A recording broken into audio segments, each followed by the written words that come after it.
Yes, ma'am. আচ্ছা, গত ক্লাসে তো আমাদের মানে ডিসকানেক্ট হয়ে গেছিলাম আমি। তোমরা ওই প্রথম দিন আমার liver disease vitamin K deficiency জিনিসটা বুঝতে পারছিলা? জি ম্যাম। ম্যাম, প্রথম টাইমটা আর একটু আবার বলতে হবে ম্যাম। আমরা ব্যাপারটা হচ্ছে কি, আমি তোমাদেরকে বাংলায় সোজা বুঝায় বলি যে আমরা জানি আমাদের লিভারে সব ক্লটিং ফ্যাক্টর তৈরি হয় নাকি? যত ক্লটিং ফ্যাক্টর আছে সবকিছু লিভারে তৈরি হয়। আর হচ্ছে কি, আমরা ভিটামিন কে এর ফাংশন যখন করছি তখন ভিটামিন কে এর ফাংশনে আমরা কি করছি, এটার কাজ কি? তোমরা যেটা বলো যে synthesis of blood clotting factor, synthesis করে না, সে কি করে ব্লাড ফ্যাক্টর মানে ব্লাড ক্লটিং ফ্যাক্টর গুলোকে সে ম্যাচুরেশন করে। তো ব্লাড ক্লটিং ফ্যাক্টর ম্যাচুরেশন করার জন্য দুইটা জিনিসই দরকার, এক হচ্ছে লিভারে সে তৈরি হবে, দুই হচ্ছে ভিটামিন কে দিয়ে সে ম্যাচুরেশন হবে। এখন আমরা জানি যে আমরা লিভারের সিনথেটিক ফাংশনটা মেজার করি প্রথম মিন টাইম দিয়ে, সিনথেটিক ফাংশন দেখি। এখন প্রথম মিন টাইম নরমালি হচ্ছে কত রে, 12 থেকে 16 সেকেন্ড এরকম না প্রথম মিন টাইম? Yes, ma'am. তাহলে যদি প্রথম মিন টাইম নরমালি 12 থেকে 16 সেকেন্ড হয়, তো যদি কারো কোয়াগুলেশন ডিসঅর্ডার থাকে বা লিভার ড্যামেজ থাকে বা যেটাই থাক, তার প্রথম মিন টাইমটা কি হবে, প্রলং হবে, সেটা আরো বেড়ে যাবে। তো যখন প্রথম মিন টাইম প্রলং হবে তখন তো তোমার মাথায় দুইটা চিন্তা হবে, এক হচ্ছে লিভার প্রথম মিন টাইম সিনথেসিস করতে, মানে প্রথম মিন সিনথেসিস করতে পারতেছে না, আর দুই হচ্ছে ভিটামিন কে প্রথম মিনকে ম্যাচুরেশন করতে পারতেছে না, নাকি? চিন্তা তো তোমার মাথায় দুইটা আসবে, যে আইদার লিভারে তৈরি হচ্ছে না, আর দুই হচ্ছে ভিটামিন কে তাকে ম্যাচুরেশন করতে পারতেছে না। এতটুকু কি বুঝতে পারছো? যে আইদার ভিটামিন, যদি আমরা কখনো পাই যে প্রথম ইন টাইম প্রলং, তাহলে আমরা চিন্তা করব দুইটা জিনিস, যে আইদার লিভার ড্যামেজ অথবা ভিটামিন কে ডেফিসিয়েন্সি। এখন এই দুইটার মধ্যে পার্থক্য কি করবো কিভাবে, যে পেশেন্টের কি লিভার ড্যামেজ হলো নাকি ভিটামিন কে ডেফিসিয়েন্সি হলো? এটা বোঝার উপায় হচ্ছে আমরা প্রথমে পেশেন্টের প্রথম মিন টাইম মেজার করব, করে আমরা দেখলাম কি প্রলং দেখার পরে আমরা তাকে ভিটামিন কে ইনজেকশন দিব। ভিটামিন কে ইনজেকশন দিয়ে যদি আবার প্রথম মিন টাইম মেজার করি এবং সেটা যদি নরমাল আসে, তাহলে পেশেন্টের ভিটামিন কে ডেফিসিয়েন্সি ছিল, যেটা ভিটামিন কে বাইরে থেকে দেওয়ার। কার মাইকে সমস্যা? ম্যাম, রুল 51 কি বলতে? So after vitamin K injection, if prothom mean time is normal, so there is vitamin K deficiency. But যদি ভিটামিন কে ইনজেকশন দেওয়ার পরেও প্রথম মিন টাইম প্রলং থাকে, তাইলে সেটা আমরা কি বলে ডিক্লেয়ার করব, যে পেশেন্টের হচ্ছে লিভার ড্যামেজ। এখন বুঝতে পারছো? এখন চলে যাব হচ্ছে আমাদের থাইরয়েড ফাংশন টেস্টে। থাইরয়েড ফাংশন টেস্টে আমরা জানি, আমি ওই থাইরয়েড হরমোন সিনথেসিস করাবো না, ওটা তোমরা ফিজিওলজি থেকে পড়ে নিও, আমার কাছে রেডি করো না। থাইরয়েড হরমোন হচ্ছে দুই ধরনের, T3 T4, আর স্যারও হয়তো পড়াইতে পারে। T3 মানে হচ্ছে ট্রাই আয়োডোথাইরোনিন, আর T4 মানে হচ্ছে টেট্রা আয়োডোথাইরোনিন। আর থাইরয়েড হরমোন গুলা বাইন্ড করে থাকে থাইরোক্সিন বাইন্ডিং গ্লোবিউলিন অথবা thyroxine binding prealbumin, albumin এবং অ্যাপোলাইপোপ্রোটিন, এই চারটা প্রোটিনের সাথে এগুলা বাইন্ড করে থাকে। Thyroxine binding globulin, thyroxine binding prealbumin, albumin আর হচ্ছে অ্যাপোলাইপোপ্রোটিন। ফ্রি ফ্র্যাকশন আর মেটাবলিক্যালি অ্যাক্টিভ। আমরা জানি যখন আমরা থাইরয়েড হরমোন মেজার করি তখন কিছু থাকে ফ্রি আর কিছু থাকে টোটাল, না? তো যেগুলো ফ্রি, সেই ফ্রি গুলা হচ্ছে কি মেটাবলিক্যালি অ্যাক্টিভ। তারপরে আসো আমরা যদি ইম্পর্টেন্স এর কথা চিন্তা করি, তাহলে আমরা দেখব যে ওয়ার্ল্ড এর পপুলেশনের 5% পপুলেশনই থাইরয়েড প্রবলেম থাকে, মোটামুটি সবারই। মানে বেশ কিছু মানুষ যারা দেখবা হয়তো মোটা বা বেশি শুকনা অথবা অতিরিক্ত গরম লাগে বা অতিরিক্ত ঠান্ডা লাগে, সবারই কম বেশি দেখা যায় থাইরয়েডের সমস্যা থাকে। Thyroid insufficiency due to a iodine deficiency is a worldwide problem. A major workload is an endocrine laboratory and test asked from newborn to elderly. এটার ইন্ডিকেশন কি? সব ফাংশন টেস্টের মতো ইন্ডিকেশন হচ্ছে ডায়াগনোসিস করা thyroid disorder, screening newborn for hypothyroidism, monitoring thyroid replacement therapy in hypothyroidism patient, diagnosis and monitoring of female infertility patient. Female ইনফার্টিলিটির একটা major cause হচ্ছে hyperthyroidism. Screening adult for thyroid disorder. তাহলে diagnosis করা যায়, prognosis দেখা যায়, screening করা যায়, মনিটরিং করা যায়, সব কাজেই আমরা থাইরয়েড ফাংশন টেস্টটা ইউজ করতে পারি। Thyroid function test involve taking good history, clinical examination, laboratory test, ultrasound, FNC. তাহলে আমরা যদি থাইরয়েড ফাংশন টেস্টের হেডলাইন হচ্ছে কি টেকিং গুড হিস্ট্রি, পেশেন্ট থেকে হিস্ট্রি নিতে হবে তোমাকে, তাইলে না তুমি একটা কোরিলেশন করতে পারবা যে তার হাইপো নাকি হাইপারথাইরয়েডিজম। তারপরে তাকে তুমি ক্লিনিক্যালি এক্সামিনেশন করতে হবে, কিছু ল্যাবরেটরি টেস্ট আছে, আল্ট্রাসাউন্ড আছে, আর হচ্ছে এফএনএসসি, আর হচ্ছে থাইরয়েড স্ক্যান। আর নরমালি থাইরয়েডের যে স্টেট, ফাংশনাল স্টেট, এটাকে আমরা তিনটা ক্যাটাগরিতে ভাগ করতে পারি। যেটা নরমাল থাইরয়েড ফাংশন সেটাকে আমরা বলি ইউ থাইরয়েড, যেটা ওভার অ্যাক্টিভ থাইরয়েড যদি হয় তাহলে আমরা সেটাকে বলি হাইপার থাইরয়েড, আর যদি আন্ডার অ্যাক্টিভ থাইরয়েড হয় সেটাকে আমরা কি বলবো, hypothyroid. Euthyroid, hypothyroid, hyperthyroid. Eu মানে হচ্ছে নরমাল, হাইপার মানে হচ্ছে ওভার, আর হাইপো মানে হচ্ছে আন্ডার। ঠিক আছে? আর হচ্ছে থাইরয়েড ডিসঅর্ডারের মধ্যে হাইপোথাইরয়েডিজম আছে আর হচ্ছে হাইপারথাইরয়েডিজম আছে। হাইপোথাইরয়েডিজমের অনেকগুলা কজ, প্রাইমারি, সেকেন্ডারি, টার্সিয়ারি। যদি এইভাবে শিখতে পারো ভালো, আদারওয়াইজ তোমরা তোমাদের মতো করে 5-6টা করে কজ তোমরা পড়ে নিও। প্রাইমারির মধ্যে হচ্ছে আয়োডিন ডেফিসিয়েন্সি আছে, excess iodide intake, thyroid ablation বা সার্জারি যদি কেটে ফেলে দেই, হাশিমোটো থাইরয়েডাইটিস, এটা হচ্ছে একটা autoantibody related hypothyroidism, subacute thyroiditis, genetic abnormalities, genic food, আর কিছু ড্রাগ যেমন lithium, amiodarone, antithyroid agent et cetera. সেকেন্ডারির মধ্যে হচ্ছে হাইপোপিটুইটারিজম, যে কোনো কারণে যদি পিটুইটারি গ্ল্যান্ডে এডিনোমা হয়, অথবা অ্যাবলেটিভ থেরাপি মানে যদি কেটে ফেলে দেয় অন্য কোনো সার্জারি করতে গিয়ে, বা পিটুইটারি ডিস্ট্রাকশন হয়, তাহলে কি হবে, হাইপোপিটুইটারিজম হবে। হাইপোপিটুইটারিজম হলে এখান থেকে টিএসএইচ যাবে না, থাইরয়েড গ্ল্যান্ডে সিগন্যাল দিবে না, থাইরয়েড হরমোন তৈরি হবে না। টার্সিয়ারিতে হচ্ছে যদি থ্যালামাসে, হাইপোথ্যালামাসে যদি কোনো প্রবলেম থাকে তাহলে হচ্ছে হাইপোথ্যালামিক ডিসফাংশন। এগুলা হচ্ছে থাইরয়েড ডিসঅর্ডারের কজ। হবে এমন কোনো কথা নাই, লেখলে সুন্দর হয়, তোমরা তোমাদের মতো করে যে কোনো বই থেকে পড়তে পারো, আমার কোনো প্রবলেম নাই। হাইপোথাইরয়েডিজমের পেশেন্ট গুলো আমরা জানি কিছু কমন ফিচার আছে, যার মধ্যে হচ্ছে কি পেশেন্ট খাবে কম কিন্তু তার ওয়েট গেইন হবে বেশি, এবং তার থাকবে কোল্ড ইনটলারেন্স, এবং হাইপার দুইটাই কিন্তু ইনফার্টিলিটির সাথে রিলেটেড। এখানে আমরা কতগুলা মানে ছবির মাধ্যমে ফিচার দেখানোর চেষ্টা করছি, যেগুলোর মধ্যে হচ্ছে পেশেন্ট টায়ার্ড থাকবে, স্লোয়ার থিঙ্কিং বা ফরগেটফুলনেস, সব জিনিস ভুলার একটা প্রবণতা থাকবে, ইরিটেবল থাকবে, পেশেন্টের ডিপ্রেশন থাকবে, তারপরে সে কোনো কিছুতে কনসেন্ট্রেট করতে পারবে না, হেয়ার লস থাকবে, লস অফ, তারপরে হচ্ছে ড্রাই প্যাচি স্কিন থাকবে, ওয়েট গেইন হবে, cold intolerance, elevated cholesterol, family history of thyroid disease or diabetes, puffy eyes, enlarged thyroid gland বা যেটাকে আমরা বলি goiter, hoarseness of the voice, persistent dry or sore throat, difficulty in swallowing, slower heartbeat, menstrual irregularity থাকবে, infertility, constipation, muscular weakness। এই হচ্ছে হাইপোথাইরয়েডিজমের clinic. এখন hypothyroid স্টেটটা অ্যাডাল্টে আমরা যেটাকে বলি মিক্সিডিমা, আর বাচ্চাদের ক্ষেত্রে বলি কি ক্রিটিনিজম। অনেক সময় তোমাদের অস্ফিতে পরীক্ষাতে আসে, আর গত পরীক্ষাতে গত প্রফে আমি দেখছিলাম ডুয়ারফিজম আর ক্রিটিনিজমের মধ্যে পার্থক্য আসে।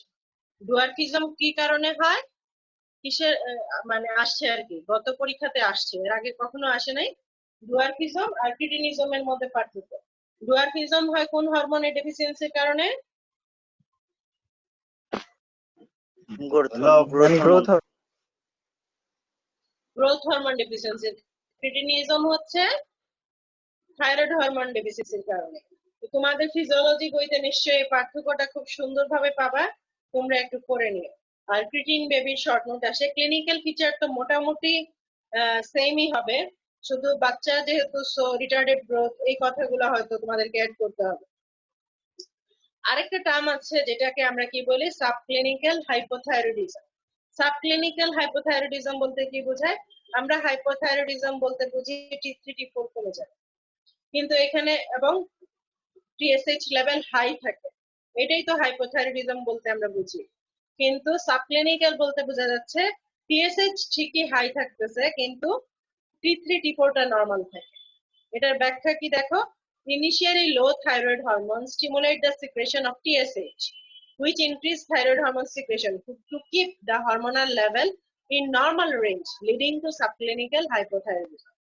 So low thyroid hormone যখন হবে তখন সেটা টিএসএইচ কে স্টিমুলেট করবে বা সিক্রেশন বাড়াবে, এবং সেটার ফলশ্রুতিতে থাইরয়েড হরমোন ঠিকই নরমাল হয়ে যাবে, কিন্তু টিএসএইচ এর কনসেন্ট্রেশনটা বেশি থাকবে, যে কন্ডিশনটাকে আমরা বলি কি সাবক্লিনিক্যাল হাইপোথাইরয়েডিজম।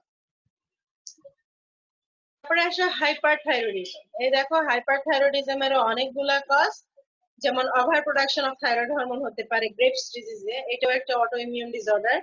তারপরে আসে TSH secreting pituitary adenoma, multinodular goitre, মানে গয়টারের মধ্যে অনেক নডিউল থাকবে। গয়টার শুধুমাত্র আমরা তোমরা একটা কমন মানে থিঙ্কিং হচ্ছে যে শুধুমাত্র হয়তোবা আয়োডিন ডেফিসিয়েন্সিতে অথবা হাইপোথাইরয়েডিজমে গয়টার হয়, সেটা না, গয়টার হাইপারথাইরয়েডিজমেও হতে পারে। Leaking thyroid hormone due to thyroid destruction, যেমন lymphocytic thyroiditis, subacute thyroiditis, radiation. ড্রাগের মধ্যে হচ্ছে thyroid replacement drug amiodarone, iodinated radio contrast agent and metastatic thyroid carcinoma.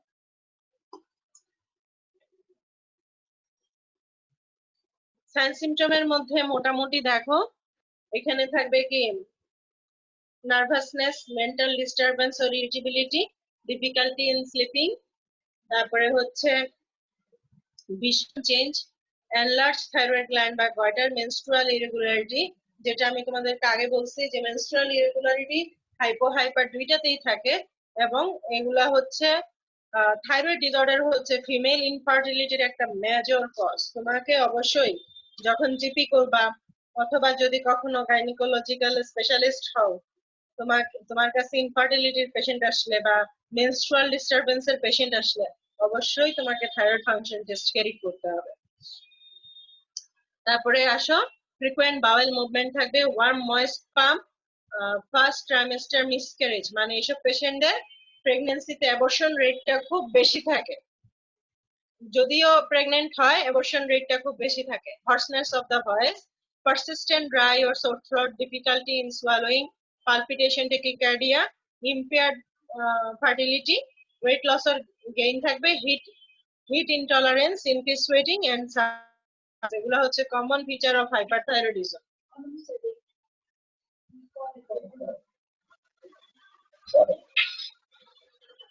তারপরে আসো এই যে blood test two evaluate thyroid function test. কি কি আমরা ব্লাডে টেস্ট করব?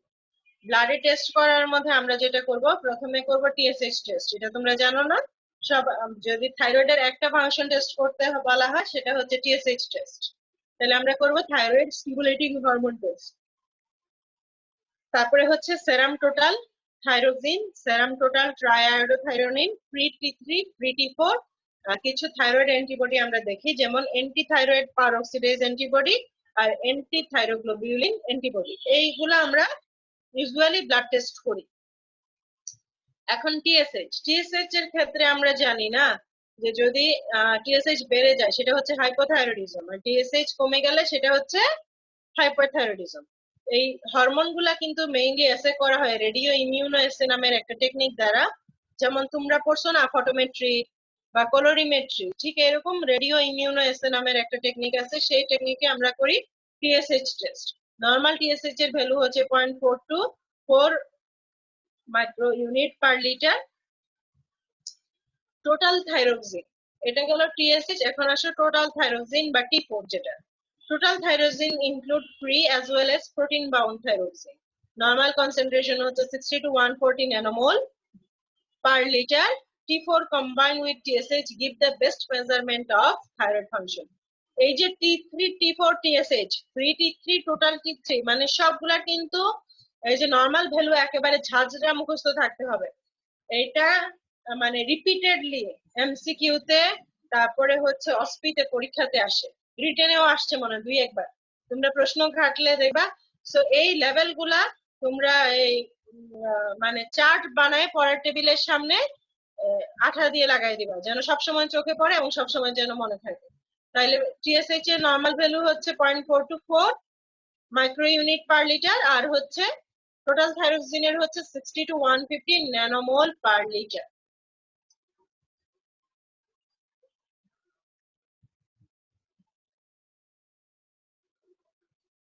তারপরে আসো ফ্রি T4।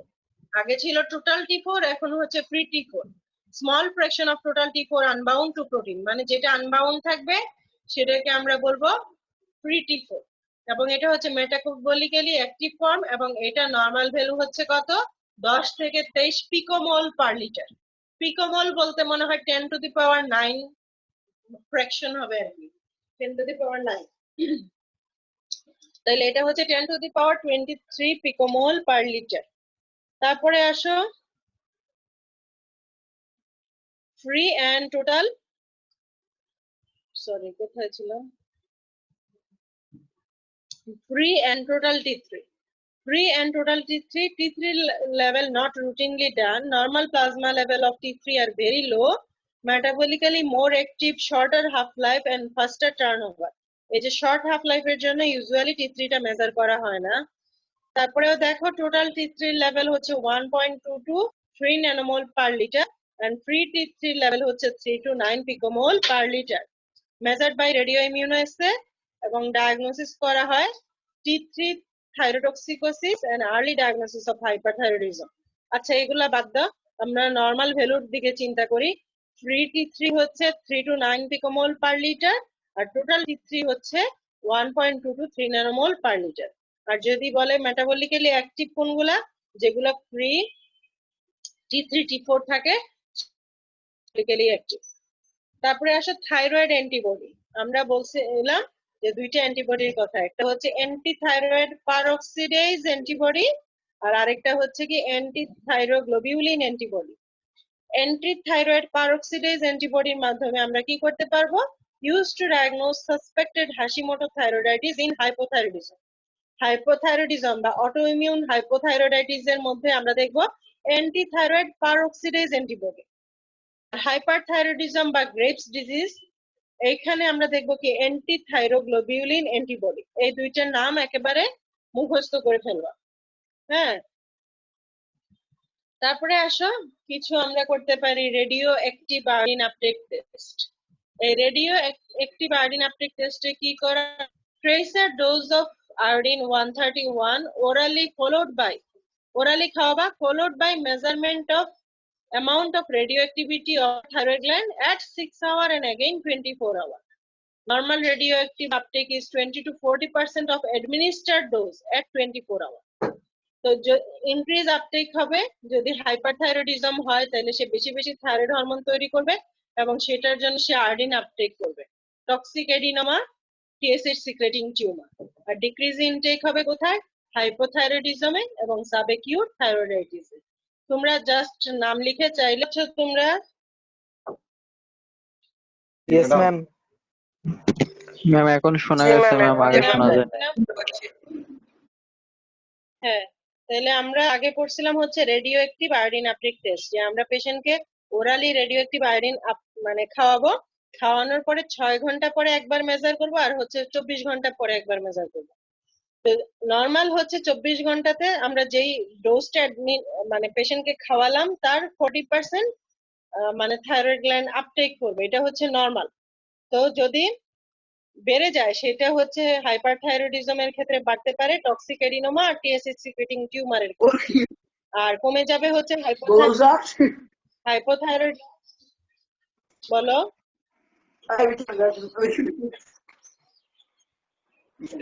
কথা বুঝি না।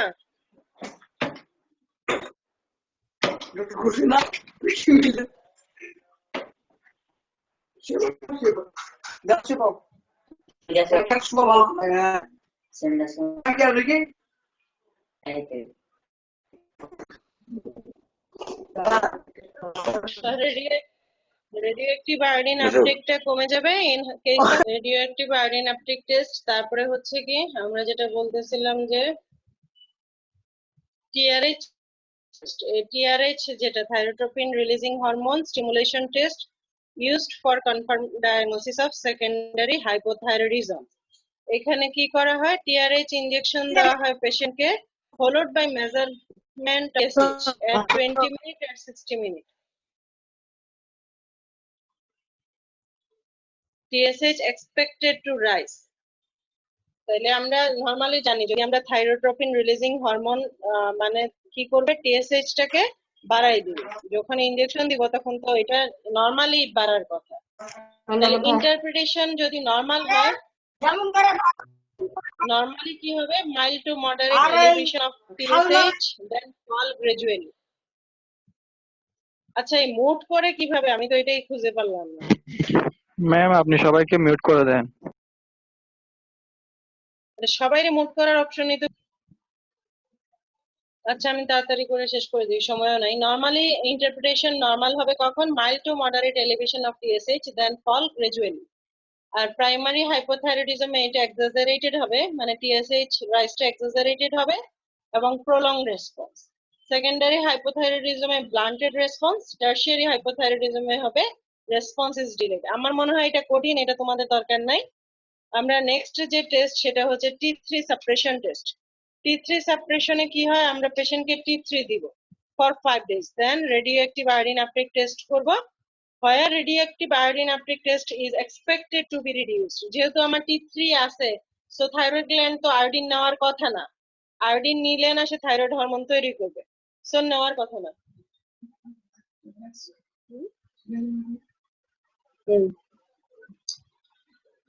এখন ইন্টারপ্রিটেশন যদি আমরা করি তাহলে কি হবে, a suppression of radioactive iodine uptake by 50% যদি হয় তাহলে হচ্ছে ইউথাইরয়েড। যেহেতু আমি T3 দিয়ে দিছি, সো নরমালি তো গ্ল্যান্ড আর কি বলে আয়োডিন আপটেক করার কথা না, তাহলে যদি আপটেকটা সাপ্রেশন হয় তাহলে এটা হচ্ছে ইউথাইরয়েড। আর non suppression indicate autonomous thyroid function বা গ্রেভস ডিজিজ।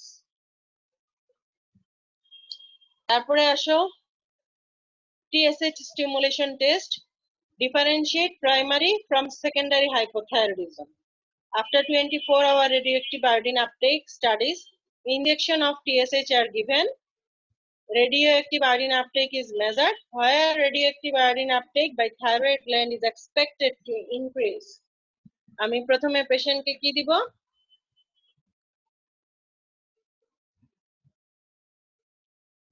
একটা 24 আওয়ারের রেডিওঅ্যাক্টিভ আয়োডিন আপটেক টেস্ট করব, তারপর টিএসএইচ ইনজেকশন দিব, দিয়ে আবার radioactive iodine uptake test measure করব।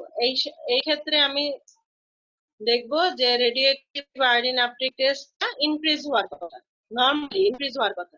কিন্তু যদি প্রাইমারি হাইপোথাইরয়েডিজম হয় তাহলে radioactive iodine uptake test will be not authorised, আর সেকেন্ডারি হলে এটা কি হবে, increase radioactive iodine uptake test.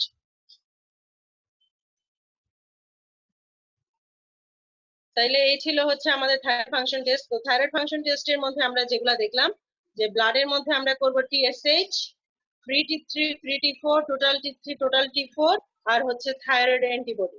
এই যে অ্যান্টি থাইরয়েড পারক্সিডেজ অ্যান্টিবডি যেটা, সেটা হাইপোথাইরয়েডিজমে করব, আর অ্যান্টি থাইরোগ্লোবিউলিন অ্যান্টিবডি যেটা, সেটা করব আমরা হাইপারথাইরয়েডিজম।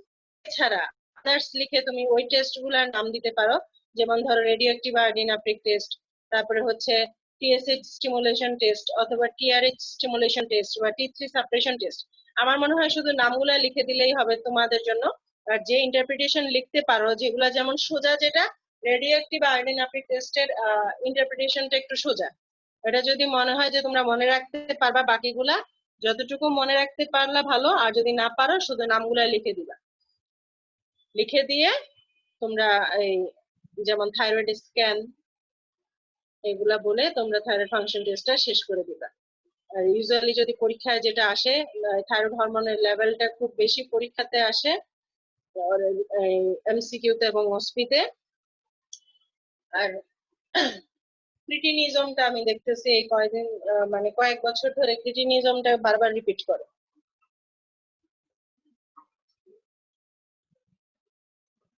ঠিক আছে, তাইলে আজকে এতটুকুই থাক, আর স্যার পড়াইলে হয়তো তোমাদের আরো ক্লিয়ার হয়ে যাবে।